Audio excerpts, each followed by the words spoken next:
I wonder how history will remember the first half of 2020. We would all agree that so far one of the biggest stories centers on the coronavirus pandemic and our culture's efforts to reckon with major changes to everyday life. One aspect of our retreat from physical presence has been a movement into engaging with others in digital space, for everything from church to government meetings to business appointments to medical checkups to education. Today, we want to look at the impact of the coronavirus on education and learning. What is the good, the bad, and the ugly when it comes to the shift from the classroom to the screen? Stick with us as we chat with our friend, Professor Duffy Robbins, and three of his college students about their pandemic educational experience on this episode of Youth Culture Matters.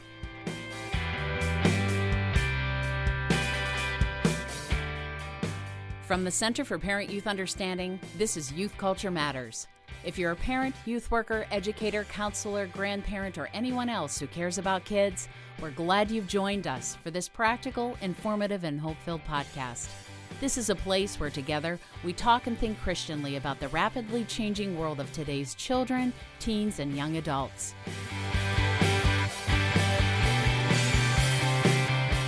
Well, welcome everybody to another episode of Youth Culture Matters. It is June, and I'm here, Walt Mueller, at our studio at CPYU, still sitting here alone. Chris Wagner still is quarantined from me because he believes I'm a huge disease carrier. But Chris is running the show from his bedroom as he has been for the last few episodes of the podcast. So sometime soon, Chris. Sometime soon we'll see each other soon. Yeah, we'll get you back here. So, but today we're going to have a podcast that really is one of those as we are starting to open up a little bit more and come out of quarantine and the lockdown and the stay-at-home orders. We're going to have a podcast where we continue a bit of our discussion that we had on the last podcast about what this means for education. Education really at all levels, but we're going to focus a bit on higher ed today. And I'm pretty excited to once again have my buddy Duffy Robbins join us. And Duffy is coming at us from Cranberry, Pennsylvania, where he's living, and in lockdown for 3 months. Correction, Walt, it's Cranberry Township. Oh, Cranberry Township, yes.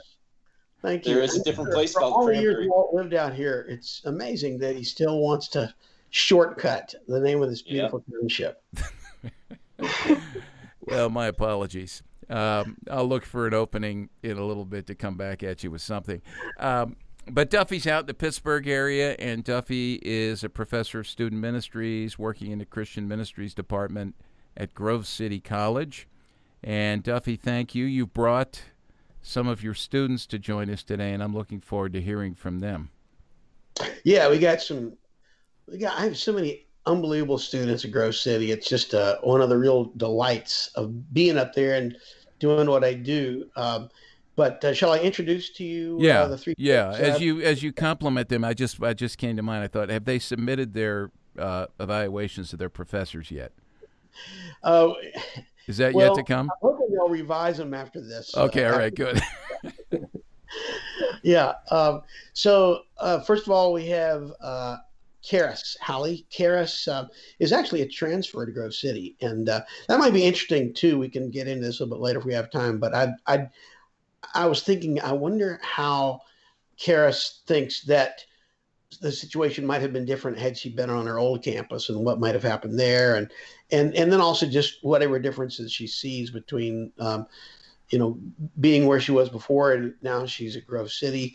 But Karis is a transfer, so a sophomore, right, Karis? I think in terms. Yeah, I'm going to be a sophomore next semester. And then we have Josh Gornitz. Josh just finished his freshman year, and good brother. We actually meet for breakfast every now and then, Tuesday mornings at the crack of dawn in the what is it, Mary something Pew? I can't remember the name of it, but cafeteria and a group of guys. Josh also plays on the football team. He's a quarterback, and so Josh is with us today. And then Gavin Eberlin, who also have breakfast with on Tuesday mornings, every few weeks, and Gavin is also just finished his freshman year. And these guys are folks that I've gotten to know pretty well, and for whom I have great admiration, and they're just good friends, good people. Actually, Karis is going to be my TA. I hope. I hope within the next 10 years, but I'm afraid she's going to be all selfish and graduate. But so these are people that I really think highly of, and I'm glad that I get to share these friends with the CPYU audience. And always a pleasure to be with you guys, Walt and Chris.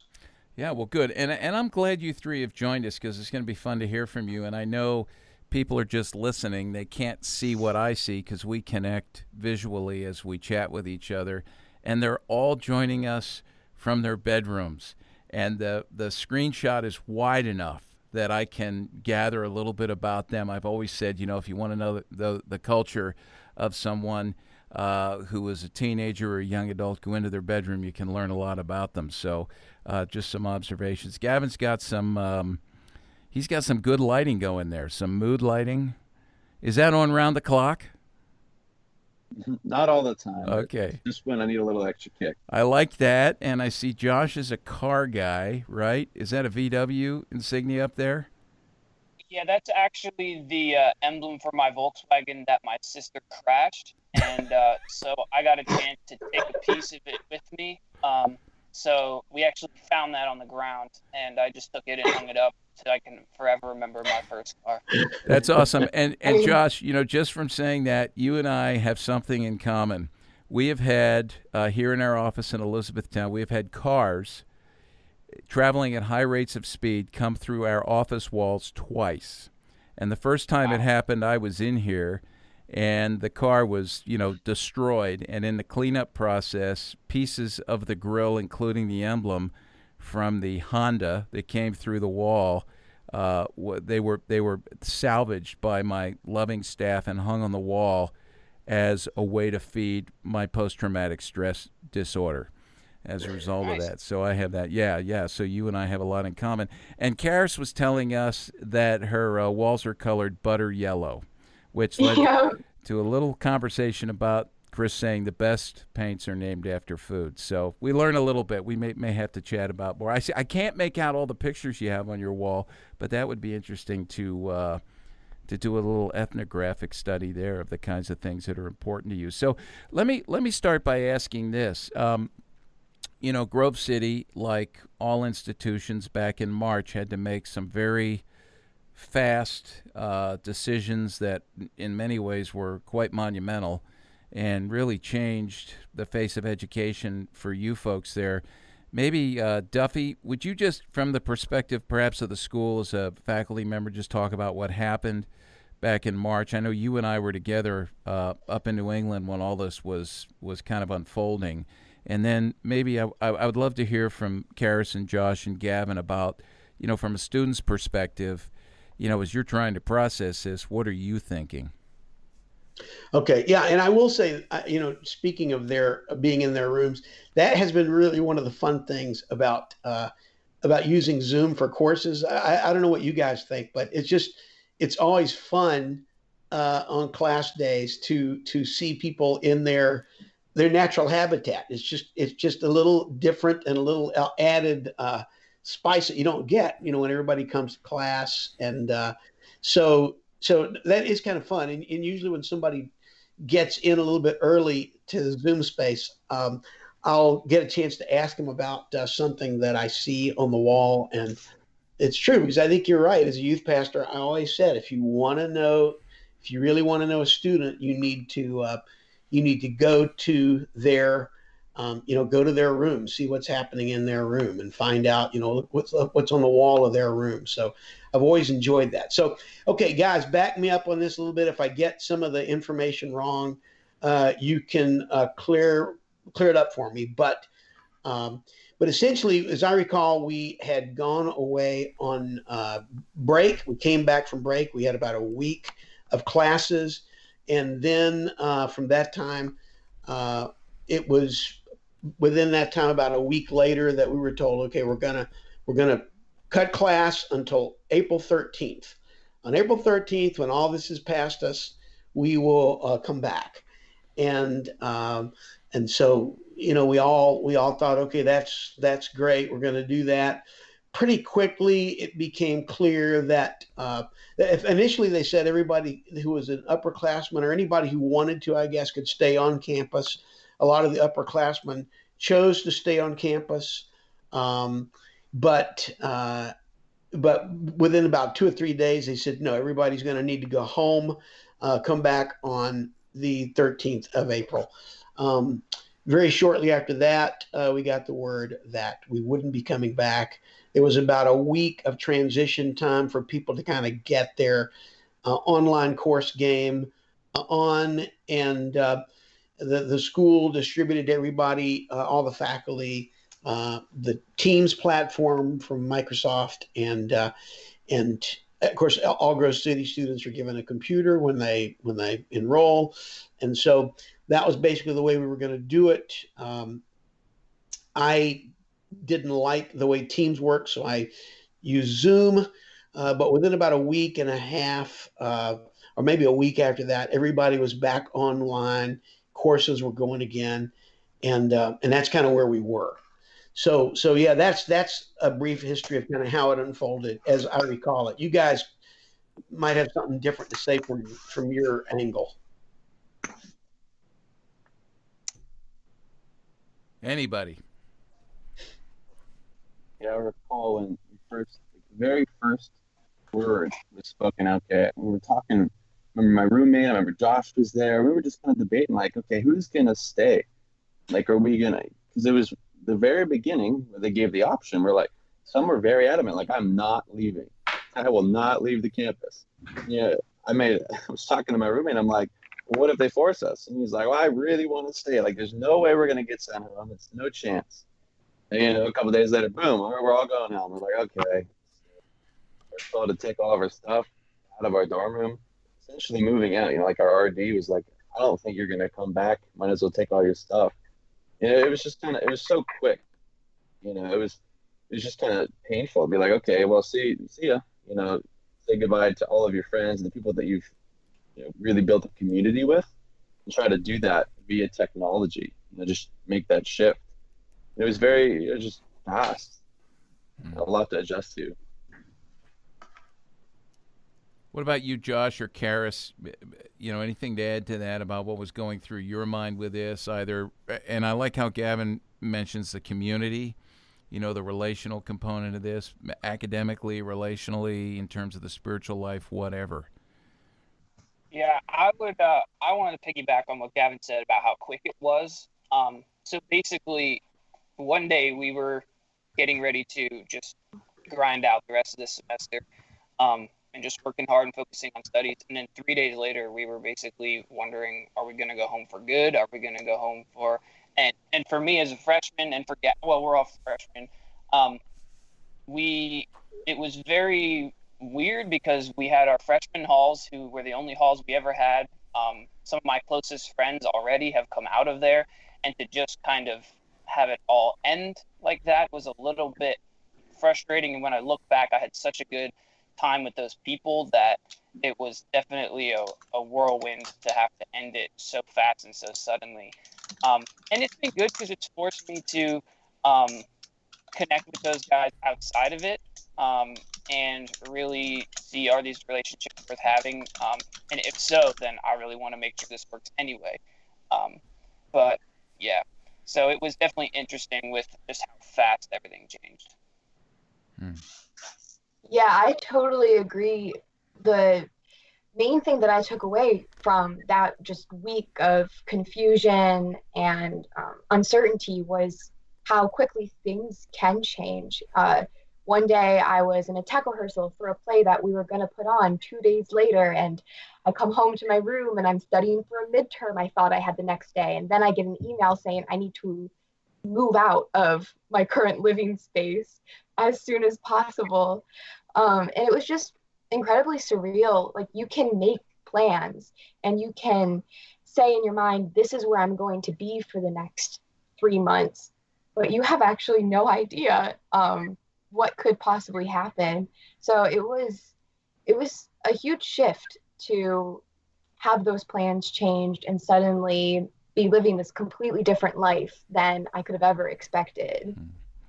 You know what I really appreciate about the way you're answering this question is, you've talked briefly about some of the educational component of this, but you've really tapped into two other things that I think are so important in terms of the higher education experience, and especially the higher education experience on a Christian college campus.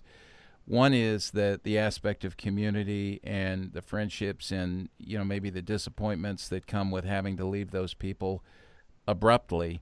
And the other thing is, you've all alluded to this a bit, how you've, and I want to get into this more, but how you've been able to process this as a follower of Christ, because, as with all things, our default as followers of Christ would be, I hope, to begin to think about these things in light of the relationship that we have with him and the truths of God's word. And it's neat for me to hear you default into that almost immediately here in the conversation, because that's extremely encouraging to hear you talk about lessons learned as opposed to communicating any sort of bitterness. I'm sure there's disappointment, and disappointment's fine, but sometimes, I once heard it said, our circumstances, we have a choice of whether to respond to them and come out of them bitter or better, that old cliche. And so it's neat, to hear that. I do want to come back and talk about that, but let me ask you a little bit about the educational experience and how that shifted. Is there anything, and anybody can answer here, and I would love to hear from Duffy's perspective as well, as a faculty member who's teaching, because Duffy and I did have an experience about a year and a half ago of teaching a Zoom class together that I have to say this, Duffy, I would not have survived that if I had not been in the room with you, because somehow it was. No, that was I agree. If you hadn't been there, it would have been really tough. It was like, there were between the two of us, there were 4 arms and 4 legs. And I felt like for the week, we were able to muster up 1 arm and 1 leg, sometimes not even at the same time, but between the two of us. And so that was fun to be able to do that. But I know we probably made some advances. That was preparation for this, huh? That trial by error and all that. It formed my worst fears of what this could be. I'll tell you that. But I want to hear from the students. Yeah, but I will say that it was a totally different experience than what you and I had to endure. Yeah. Couldn't have gotten any worse, right? It could only have been better. So yeah. So let me hear from you folks. Like educationally, as you come out, as you think about this, what are benefits? What were advantages, if we can say this? What can you sort of skim off the top of the experiences as the good stuff? That okay, this was helpful. And what would you like to see changed? What was difficult to navigate? Downsides. I would say that one of the things that it forced me to do was to have structure when I got home. So one thing as a student athlete, I think that we have to have more structure than the average college student. Gavin actually makes fun of me all the time and calls me grandpa because I go to bed at 10:30. But I have to do that as a student athlete. I have to have that structure in my life. And so that was something I desperately needed to recreate when I got home. Still getting up early, still doing what I have to do in the morning to stay in shape, still doing my classes, and then after classes, still, eating right and doing all the same things. And honestly, that kind of forced me to do well in my studies, where if I didn't have that structure, I think it would have been more difficult. And yeah, I would say that structure was probably the biggest thing that comes to mind when I think about the change and how structure was forced at the college, but then I had to force it on myself when I was home by myself. Mm. Hey, Josh, let me follow up with that and say, what kind of, because I think some people would maybe answer that question about structure and say, man, I got home and everything fell apart. I just couldn't do it. What are some helpful, recommendations or pointers you could give to people to in that shift? Because we don't know what the fall's going to hold, right? I mean, there are incoming freshmen right now who are going, am I even going to go? I mean, am I going to go to campus? And if it's only virtual, I'm bowing out for a year. I've heard some of that. But what recommendations could you give that would be helpful? What's helped you keep that structure and that discipline? Any habits or Yeah, recommendations? so it probably has to do a lot with personality, but I know for me it's my morning. So I have good structure when I have good structure in the mornings because that kind of sets the tone for the rest of the day. So if I'm getting up and reading the word and working out and eating a good breakfast, then that usually provides and pushes me into a structure for the rest of the day. But if I get up and I hit the snooze button and I'm tired and I just lay there for a while and I don't want to get up and I just complain to myself, then that kind of throws off my structure for the whole rest of the day and it impacts my studies as well. And that's one of those things where I think it takes a little bit of mental toughness and grind at times to push through for structure because it doesn't come easy. Yeah. Hey, Josh, you need to, if you haven't done it already, take one of those DNA tests and see if you're related to me. Because what you're saying right now, this is the way I function as well. And Gavin, if I was one of your classmates back in the day, you wouldn't have been calling me grandpa. You would have been calling me great grandpa because I went to bed at 9 o'clock so I could get up at 5. I mean, that's just the way it was. Yeah. What about the rest of you? Thank you. Thanks for that, Josh. I think the hardest part of the educational shift was having my school schedule at home, where my whole family's on their home routine and their home schedule, and suddenly coming in here saying, I have classes that I need to go to. Everybody needs to keep it down. We need it quiet so I can study all day. It was just a confusing shift, not only for me, but for the whole family to adjust to. But I think the best thing I got out of it was just completely relying on God for everything in school. Because when I was at college, actually on campus, I relied on God. I prayed before assignments, prayed before tests, but I didn't feel that desperate need. I usually had the energy I needed. I usually was getting support from my peers and my teachers. But when you're home and you're spending your entire day at your desk, just sitting there trying to motivate yourself, the only thing that got me through was just continually relying on God's strength for every single assignment, every single reading, every essay. And that honestly was the best part of it, was just being able to have that intimacy with God in such a difficult and mundane task. Karis, did you have other folks in the house who were out of sorts with their normal schedule, and maybe siblings who were doing educational work at home, or parents who were hunkering down at home as now their office? Yeah, my dad got to stay at work because he is in a really small office of 4 people, but my mom had to teach kindergarten online, so that was really hard to adjust to. Or imagine Zoom calls with 5-year-olds. It's impossible. So she was doing that. My sister lived in New York City, so she had to come home because it's so dangerous there right now. And so she actually is a tutor for English students in China. So she lives actually on a Chinese schedule, which is really difficult to adjust to. So she's up all night and then asleep all day. And then my brother just stays home. He is actually working on a YouTube channel. So he pretty much spent his whole time, doing his normal routine of production. But it was hard to adjust to a Chinese schedule, a college schedule, a kindergarten schedule, and have that work so that we aren't overlapping each other. Nobody's being too loud at the wrong times. It was confusing for a very long time. Yeah, and I'm sure your Wi-Fi went wonky from time to time. Yeah, Yep. Good. Oh, man. That's and by the way, I can't imagine those Zoom calls with 5-year-olds because I have twin grandkids who are in kindergarten, and I actually was visiting them and sat over their shoulder and watched one of the calls, and it was some of the best television I've seen in my life. It was amazing, just constant movement. I mean, it wears you out. Kudos to your mom. Hey, before we take a break, let me go to Gavin. Gavin, go ahead and weigh in on those questions.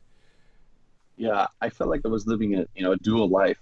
One instance I have to focus on school and really just be hungry to persevere through this. And on the other hand, like I see, sure, I have siblings who are also doing online school, but all in middle school. So, they get done early in the morning and then they want to play, then they want to hang out, do this, that. And my mom's a nurse, so she's out, she's working, going crazy hour-wise. kind of trying to balance, just help out keeping them, straight with school, and also say, hey, I got a whole bunch going on just on the computer, and trying to stay humble and hungry every singular day, waking up and just keeping those habits like Josh was talking about, and everyone having their different schedule, like Terrace mentioned. It's chaotic, honestly. I mean, it was a big shift in the beginning, and I think after establishing a pattern, I was able to kind of get a grasp on it, and say, okay, let's do this. Let's trust God and let's go with it. I think it really did turn out for the best that it could have been in this situation. Good, thanks. Hey, this is a good discussion. We're going to take a break. Stick with us. We'll be right back.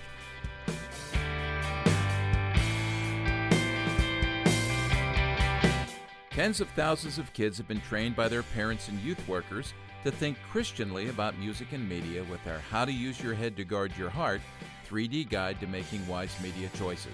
This easy-to-use teaching tool needs to be in your youth ministry toolbox if you desire to teach your students to integrate their faith into all of life. Jesus calls us to follow him, and that includes following him into the 6 to 9 hours a day of screen time that shape and mold the beliefs and behaviors of our kids. To learn more about our 3D Media Evaluation Guide and to order a copy for every member of your youth group, go to our website at cpyu.org.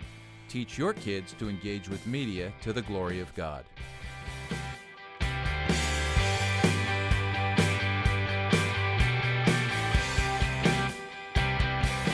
Well, welcome back. We're talking with Duffy Robbins, who teaches in the Christian Ministries Department at Grove City College. Most of you who are listening don't know Duffy from that setting, but the students that we have on here, 3 of his students, Karis, Josh, and Gavin, do know Duffy from that setting, and they've had to navigate a lot over the course of the last few months, as you can imagine, as anybody in education has, whether they're teaching or learning or administrating.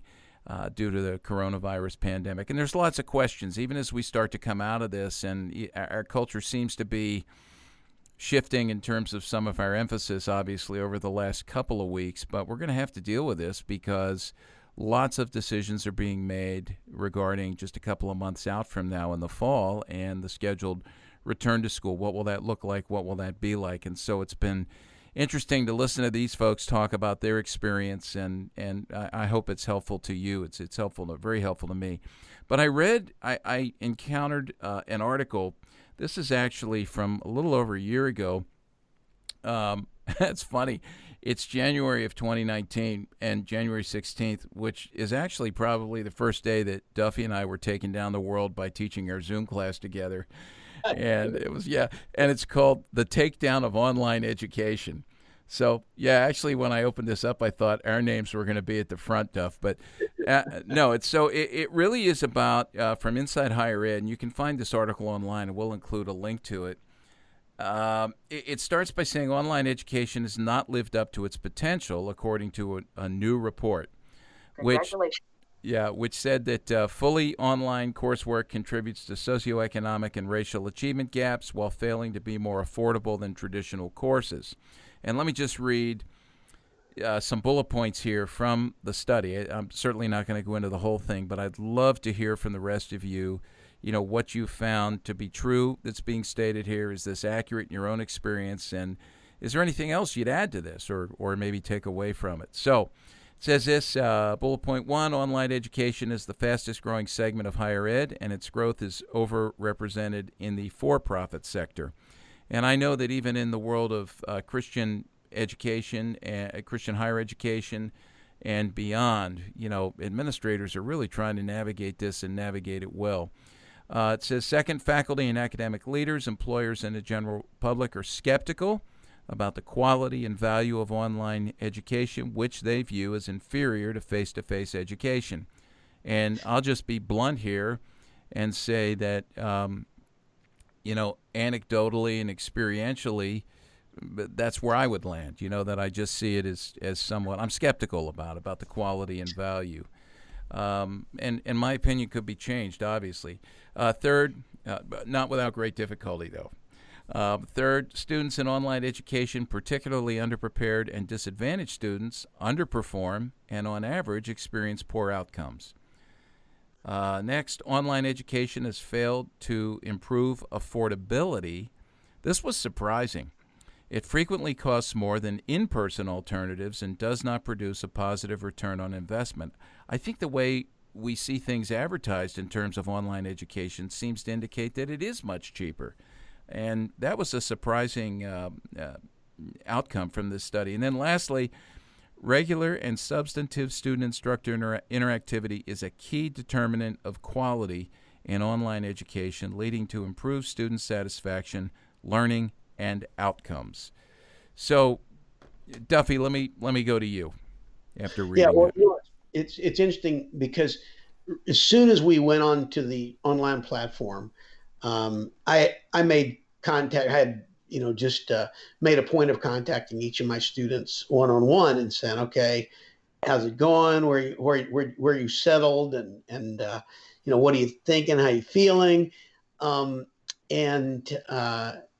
one of the questions that I asked them, and I think probably all three of you guys will remember something like this, but I said essentially, if you had to rate, your experience, with online learning, and this was probably within a couple of 2 or 3 weeks of our starting this, I said, and you had to rate it on a scale of 0 to 10, 0 being, this is so lame, it's not even college education. 10 is, oh my gosh, this is way better than going to class. I said, where would you rank it? And as I recall, most of the students probably at that point graded it between about a 5 and a 7. Maybe there was 1 or 2 8s. There weren't too many below 5, but everybody I think seemed to feel, it's what we got. You got to work with what you got. Let's make the best of it. But there was certainly an overwhelming sense that, that it's not as good. But it'd be interesting to me to hear from you guys if that was your conclusion, if your score would change, having been through an entire semester, and in particulars about why you grade it the way you grade it. Oh, that's a good question. So your scores then and your scores now, right? Yes. Yeah, so this has definitely affirmed my love for residential schooling, this online experience. I think at first I probably rated it, 6.5, 7, just like this, that was the best that we had, you just got to go with it. Finishing the semester, I'd probably rate it a solid 5, give it a 5 because nothing like being face-to-face, but it does offer opportunity to still connect, even though you're not connected physically. And I think nothing can really beat being in a room with your professors, with your peers, and just learning together, going through the material, especially when you enjoy it. There's just something different about being in the atmosphere with people that are passionate about what they're teaching and what you're learning. I feel like you gain so much more being there. But at the same time, it's a challenge to communicate through the computer, through a screen. And I think it was done very effectively, and at least from my experience with Grove City, it was done very, very well. And I'm just thankful for that. But I cannot wait for that opportunity to go back. I think everyone's kind of pent up and just ready to go and be with people. And at least that's where I sit. I'm kind of right in the middle. I'm not passionate, but I would not jump to online schooling if I had a choice. Hey, Gavin, can I follow up on that? And this may be a little bit of an unfair question because I'm going to ask you to speculate. You had the advantage going into this. 2 things were happening when you went into this. One was it was a necessity. In order to finish the semester, you had to do this. So there was no other option. It was the best that you had. And this is something, youth workers have said consistently, and even with online church streaming, I've heard people say, this is not great, but it's the best we have, so we're going to make the best of it. So you had that. It was not your choice. It was not your original choice. But the second thing was that you had the experience of community already as a result of, being on campus, residential education, being in the physical presence of your classmates, other students, your peers. If you didn't have that, what number would you give it? This is where I think it's unfair. I'm asking you to speculate here. Would it stay a 5? I think it'd be a fair 7, honestly. Really? I believe the community aspect does change things, because that's part of the experience of living life with people. I do believe, like, that prior exposure, it always was a little bit of a comparison. Say, well, like, I know what I have, but I also have to be thankful for the opportunity that I've been given through the computer. Yeah. Like, we had so many different groups, and just eating breakfast in the morning, like little things like that, you just couldn't really take advantage of, just because people are all over the country, like some of our friends. And it's very different. So that being an aspect of one of the things I love about Grove City, and without that, not considering just education, a 7, I think is where I would put it. Okay, that makes sense. That surprised me at first, but as I processed your reasoning behind that, it makes total sense. Good. Karis or Josh, who would want to go next?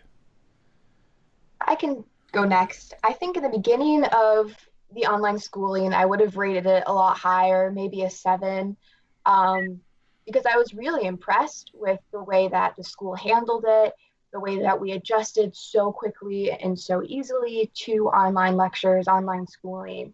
But I think as time went on and that lack of human connection started wearing on me, my score would have gone much lower, probably to a 5 or a 4, because even though my education didn't change necessarily in the sense that we didn't get new textbooks, we didn't change the lectures, we didn't change the tests for the most part, that lack of human connection completely changed the educational experience. I don't believe that you can divorce education from fellowship, or else it's a completely different experience than the way it should be. Because even though I was technically learning what I needed to be learning, I didn't really have that support, being in the same room as your professor, making eye contact with your professor, and having your peers there to smile with and enjoy. The best way I can explain it is it just gradually eroded the experience as the time went on and there was less connection. That's good. Josh? Yeah, I agree with Karis. I can remember just watching, because when you have a Zoom call class, you can see everyone. I can remember seeing people on the first couple of days just sitting up and attentive and ready to go. And then by the end of the year, everyone had their pillows, they were laying in their beds. It was just, you could see the motivation just go completely gone. But I would have given it probably like a 6 or a 5 at first. It would have gone down towards the end of the year. But one thing I'm grateful for, and I'd be curious to see what the other 2 students would have to say to this, is I had all ministry classes this past semester, and all of them were lecture-based. So I had to listen, take notes, and then take my tests. If I had a math class or something where I had to watch them explain and draw out problems and things like that, it would have been way worse for me, because I'm not great at math anyway. I would have been asking a lot of questions. And if I had to pay attention to a class like that, or an economics class, where it wasn't simply take notes, memorize it, study it, and do the tests, it would have been much worse for me. So I am grateful that it happened in a semester where I had all lecture-based class. Did any of you? And by the way, just when you were talking about that, I'm saying, that's quite impressive that it wasn't until the end that people were laying in bed with their heads on their pillows, because Duffy and I had somebody, as soon as we logged on the first day of class, who was laying.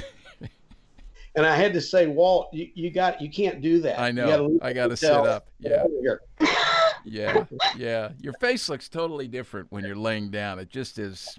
It's just that's what everything gets pulled back. Did any of you take classes other than ministry classes? I mean, Josh, maybe your situation was unique, but were there certain classes that lent themselves, as Josh said, better to an online platform than others? Yeah, I would say that the ministry classes were a little better, even though it's all lecture based and you have to just listen through the computer. because like I had a stats class that was just so interesting. I'll be honest with you, because you're watching the professor go through a PowerPoint, but then you're also on Excel and you're trying to do it, and then you're flipping back, and it's like back and forth. But I'll tell you, the saving grace of that is he said open note test. I was, praise the Lord, because there was no way. It was so incredibly difficult to really just learn, just very exact data and so many numbers. And like, how do I do this on a computer all alone? Huh. It's just very different. Gavin, are you a student or a Christian ministries major? I can't remember what you said at the top. Yeah. So you were taking a stats class as kind of like an elective, a sociological elective or something, or that was core, right? Yeah. Oh, that's part of the core. Yeah.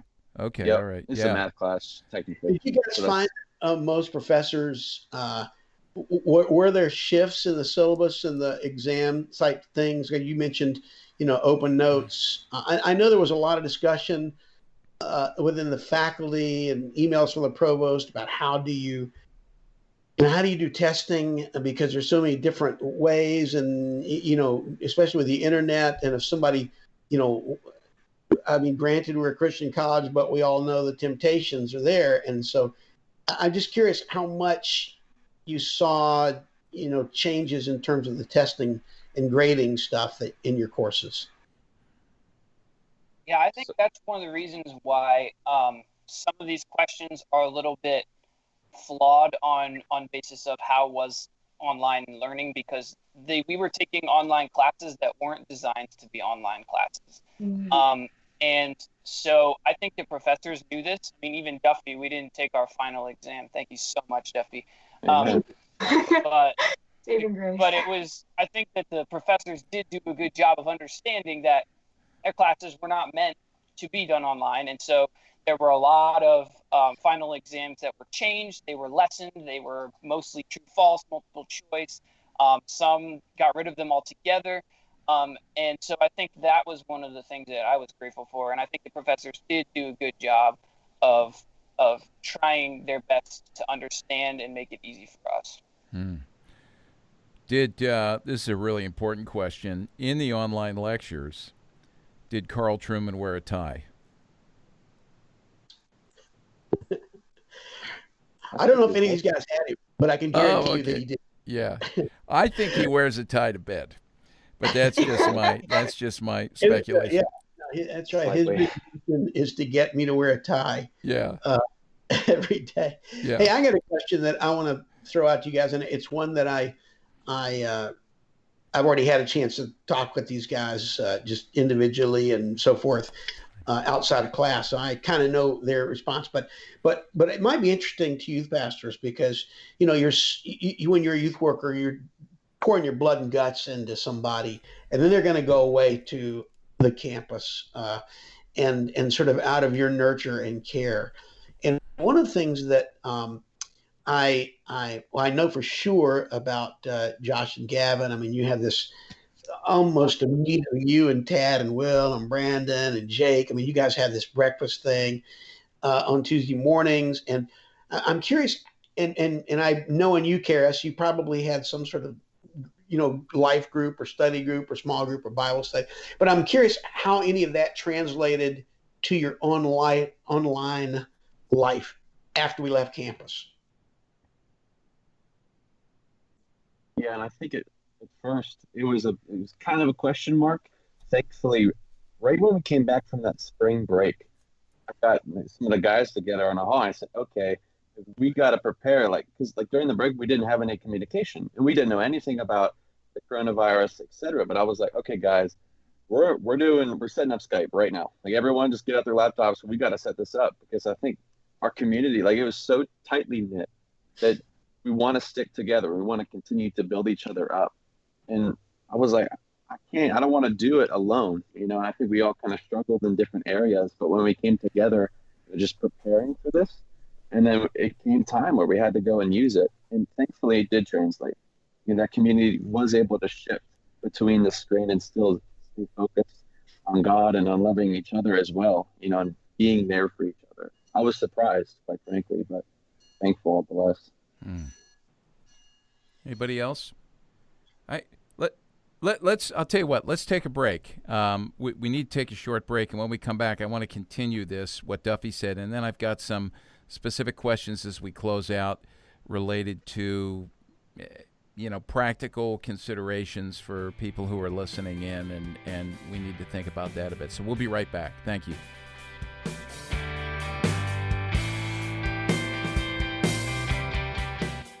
If you enjoy listening to Youth Culture Matters and would like to support the ongoing efforts of this ministry, you can do so by visiting cpyu.org/giving to make a donation.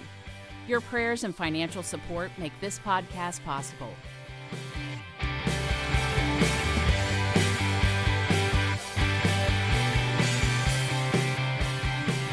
Well, this is a great conversation. We're going to finish it out here in our last segment, talking to Duffy Robbins, 3 students from Grove City College, Karis, Josh, and Gavin, who are all in the Christian Ministries program, taking student ministries classes with Duffy and others there, Don Shefson, our friend Don, and the other folks on faculty there.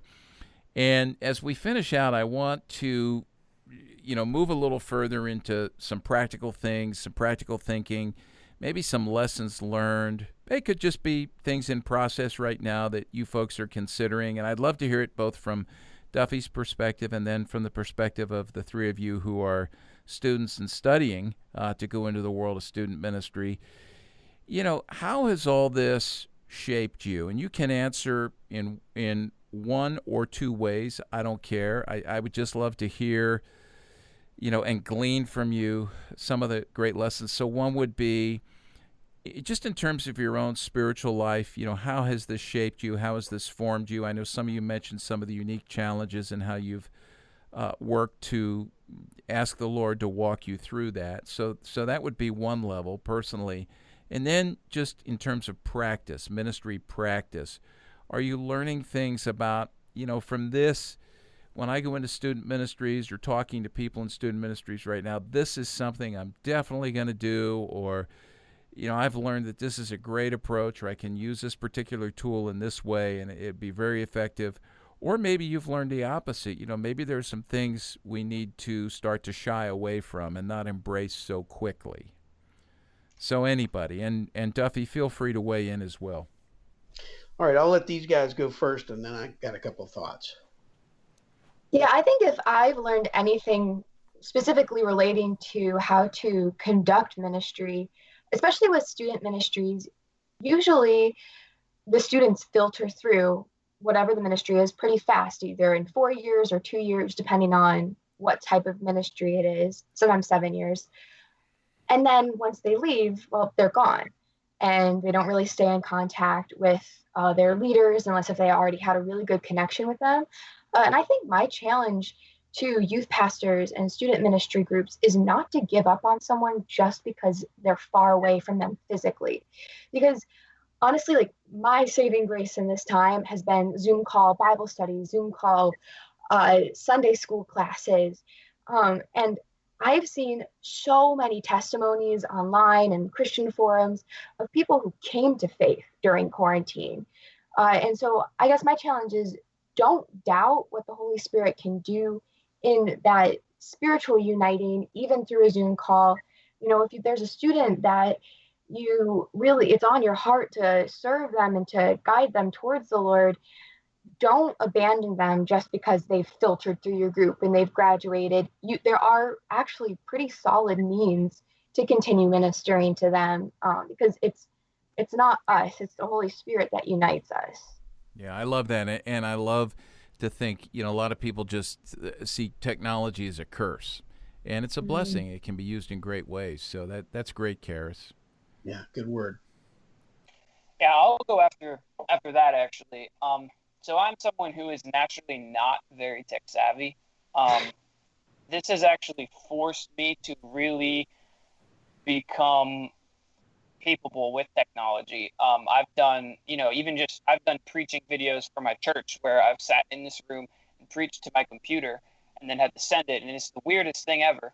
But I think it's a really good thing that I had to do, because it has forced me to learn how to do that for a future where technology is probably going to become more and more and more at the forefront. And I think it's one of those things that you have to learn to grow, and you can't really stay the same. And for youth pastors, I would say technology is something that can be used for some bad things, but also can be used for a lot of good. I also noticed if you want to be a really good Zoom teacher, you have to have a big library behind you so all the students can see it, because every single professor that I had sat in front of a library. Dr. Shepson, Dr. Bune, Duffy, all of them have books and books and books behind them. So I believe there's a special anointing poured out on people that sit in front of library books. Yeah. And just the teachers that come with that. So. Yeah, those are JPEGs you can get from faculty. Is that a green screen, Duffy? Yeah. Hey, speaking of that, Josh, I mean, not that, but what you said before Walt got us off topic, is that I love the fact that you guys, and I think this is something that I saw in a lot of youth workers.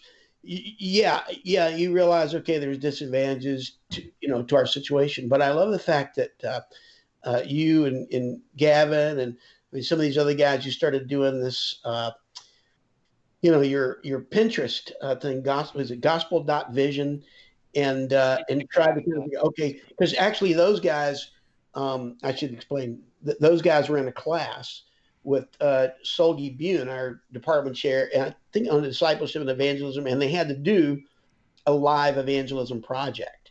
Well, of course, how do you everything you planned, all of a sudden you can't get within 6 feet of people. You can't, social distancing, lockdown. It really makes it hard unless you got a lot of unsaved people in your room. And so they kind of came up with this idea of doing stuff on Pinterest and, posted some things. And it's very fun to see, just again, that notion that just because we can't do everything doesn't mean we can't do anything. And I think that's a lesson I've seen in camping world. I've seen it among youth ministry colleagues, and among my professor friends as well. I appreciate the fact that people didn't just say, "Okay, shut it down. We're done." That as Kara said, the Holy Spirit can work through. And I've seen data that suggests that even the online worship services, have really borne some fruit. And so I see it as kind of an encouragement to not just sort of fold our hands and say, well, I guess this caught God off guard, that God can still work even through this online stuff. Mm. Hey, can you mention again, because we always put links up on our player, on our homepage for this particular podcast. Right, Josh, Gavin, I'm not sure I've got it right. Yeah, your Pinterest? Yeah, it's Instagram actually. Yeah, it's gospel.vision on Instagram. It's basically run by Gavin actually. But we put up videos and encouraging words. It was started for our evangelism project, and we just kind of continued it. Okay, I'm good you clarified it's Instagram and not Pinterest, because I logged on to Pinterest here, and I actually have it bookmarked for Duffy's recipe page on Pinterest. Yeah, I was trying to go to it, and I'm like, yeah, he about. And then just when I thought it was going to be a pothole, it was cloth. I see this other thing. Yeah. There's nothing worse than accusing these guys of doing their projects on Pinterest, right? That's it's funny. This explains a lot about why it takes us so long to get booted up when we do these podcasts with Duffy. We're having trouble because we're trying to get our internet not to be dial-in anymore, and we just have a hard time with all those noises at the beginning. Oh, yeah, those 10 minutes of just waiting, right? Yeah. Hey, Gavin, go ahead. We need to hear from you before we finish up here. Yeah, this season, I really do believe it's a season of stretching, a time of stretching your faith, stretching what you know, what you also don't know. Say, okay, I'm going to trust God in this time. Through this whole season, there's this verse, Hebrews 13:5, that's really been on my mind. Keep your life free from love of money and be content with what you have. Being content with what you have, knowing that it's Him. If you have Him in you, why do you fear? Why do you worry about the circumstance? This is an opportunity to really expand what He's given you and your faith. Really develop that. And for me, it's been a test. Every day that wake up and just praise him, even if I don't want to get on the computer and I don't want to, look at stats or try to figure this out or wait for Duffy's internet to work. Sometimes sometimes you just don't want to do it. Grades can be revised, Come on. Yeah. But just trusting the Lord in everything. It's been a humongous test.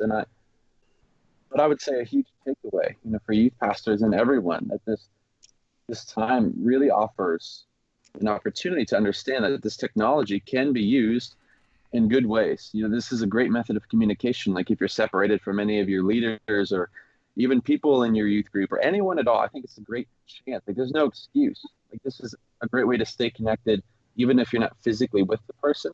That you can't limit God. Like he can still work through a screen. He's still present with everyone in every moment.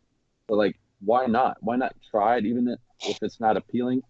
I say definitely give it a shot, because I do believe that great things can come from it, even if it's not what we want or expect. That's a good word. This has been a great conversation, and let me just say personally, not only has it been helpful for me, but it's been very encouraging, not just at the level of what you folks have talked about, but how you've talked about those things, which has revealed a lot about the character of who you are, and that is a great encouragement to me. I'll just say this, because I spent a lot of time with Duffy, and that's sort of a prayer, veiled prayer request there. But I'm also, I spend a lot of time with him, and encouraging him. Yeah, no, I spend a lot of time with him, and he is consistently bragging up the students at Grove City and those he gets to spend time with and teach in the classroom. And so I really appreciate all of you coming on. I know we need to wrap up. I'll say thank you. For those who are listening, share this podcast wherever you get your podcast. Go ahead. You can subscribe to Youth Culture Matters. We ask that you give us a good evaluation. That helps spread the word. Give us a good grade, a good mark, right? And yep. And go ahead and go to cpyu.org. When you find the Youth Culture Matters page on there, which you'll find on the menu on the home page, go ahead and click in. Find the player for this particular podcast.